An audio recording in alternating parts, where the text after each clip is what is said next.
Yeah, Brandy. Yes. So we can make sure we get you in first tomorrow night. Okay. Okay.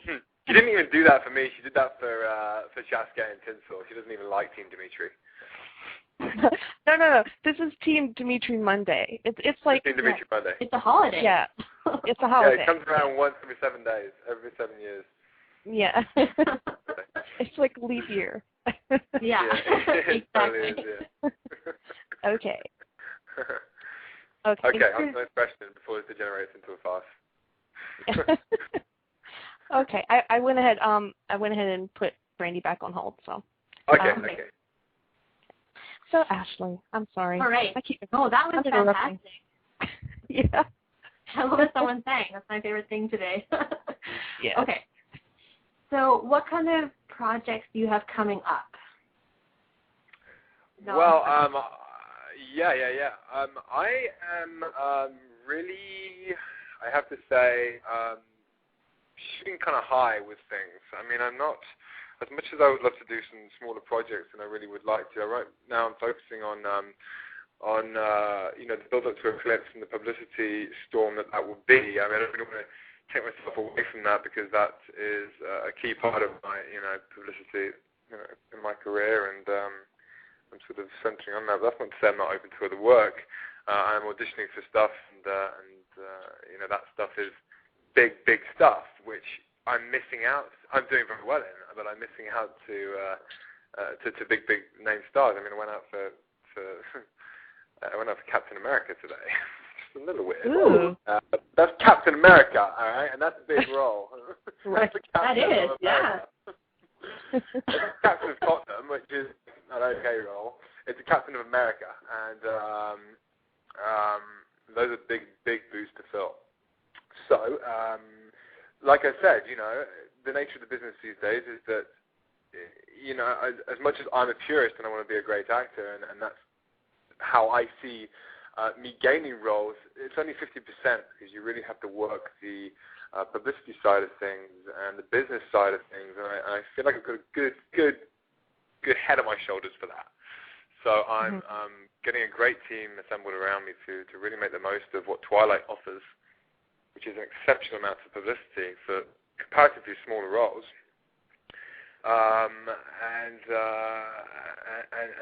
working at that entrance into things, and it's just testament to how great Twilight is. Really, it really is a fantastic vehicle, and it's creating so many stars, if you like, and everyone's really making the most of it. So, it's the same for me. So, it's but I do keep myself occupied in my own sort of interests. I do a lot of writing, and I've been filming a commercial recently that me and a few others are looking to take to Nike. So it's a very kind of like sporty, runny, but at the same time, crossed with horror and great visuals. And very hard to explain what it is without really getting into it. But that's another thing that just ties me by whilst things are fairly quiet. So. So have you read? Sorry. I'm sorry. Go ahead. I was just going to say that, I can see what's great about finding film is that, I really have looked at every single, I love acting, and I want to be a fantastic actor, and I want to keep going on this. But, I also love to write, and I also love to direct, and the whole process is fascinating. It really is. Right. And you were going to ask me if I read the books? Yeah, I was going to ask you if you've read them beforehand or since your audition. I read New Moon, and it took me about 14 years to read it because I'm a really slow reader. Like 5 minutes a page, and then read it 3 times again. That's 15 minutes a page times 8,000 pages. It's about 14 years. But no, I got the audiobooks to read to me. They read to me. I put them on my iPod, and I sort of passively listen to this lady trying to imitate simultaneously Alice's voice, Jasper's voice, a Bella voice, a Peter Facinelli voice. My. On to Peter Facinelli. Heard that. That guy, Peter Facinelli. I love that guy. Oh You my laugh. gosh. Are you what are you laughing at? It's not funny. It's not funny. No. Okay, it's sort of funny.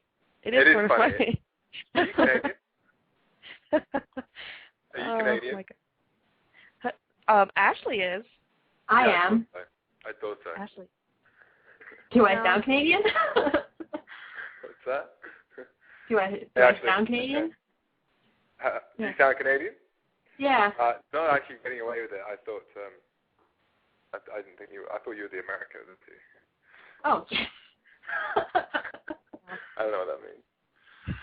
I'm American. Can't you tell? Yeah. Isn't it blatantly obvious? Huh? It's blatantly obvious that I'm American. It's really sad. That's obvious. I can, you know, just by the way you look, is. Yeah. Well, this is radio. This is radio.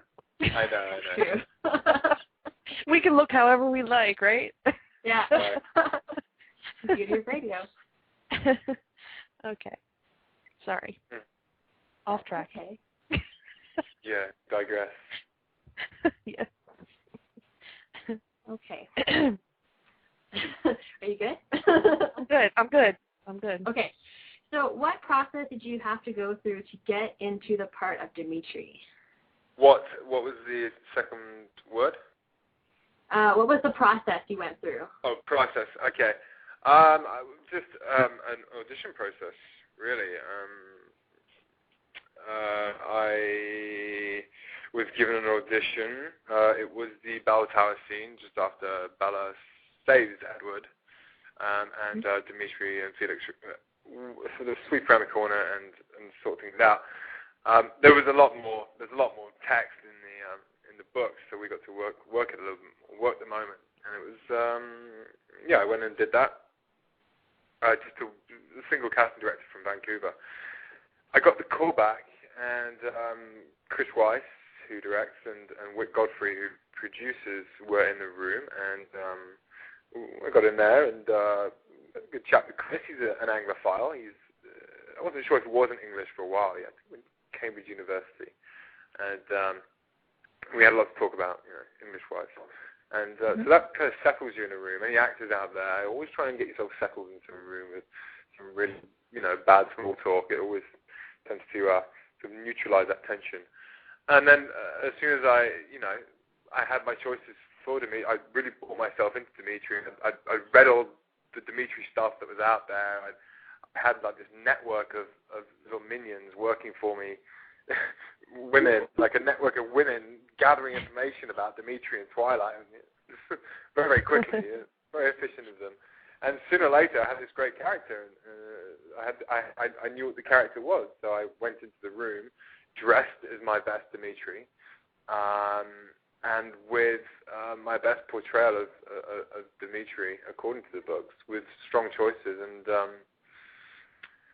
I knew I'd done a great job. But like any actor will tell you, you do a good job, and especially in an audition sense, the chances of actually getting the role, even having done that great job, they're still quite slim. So you do throw it away somewhat, and I did that. But I was so happy to have met Chris and Wick, and so happy to have been given the chance to sort of get one foot into this world, if you like. But I was just going around and telling everyone, I had this great audition for Twilight, and everyone was like, Twilight and Twilight this and Twilight that. And just the fact that I got the call back was amazing. It really was. Everyone was so up in arms about it. And then I was on the phone to my parents. I was on Skype to my parents one morning, and I was telling them once again, I met Chris Weiss, who directed Golden Compass, American Pie, yada yada. And my agent calls me right at that moment. I was on Skype to my parents on my computer. I picked up the phone. I'm talking to both of them at the same time. My parents can hear what I'm saying. The agent's like, okay, Charlie, so they really like what you did with Demetri. They're going to bring you back in for Marcus. So I've sent you all the stuff, and it's going to be on Monday. But they told me to tell you you've probably got Demetri or Marcus.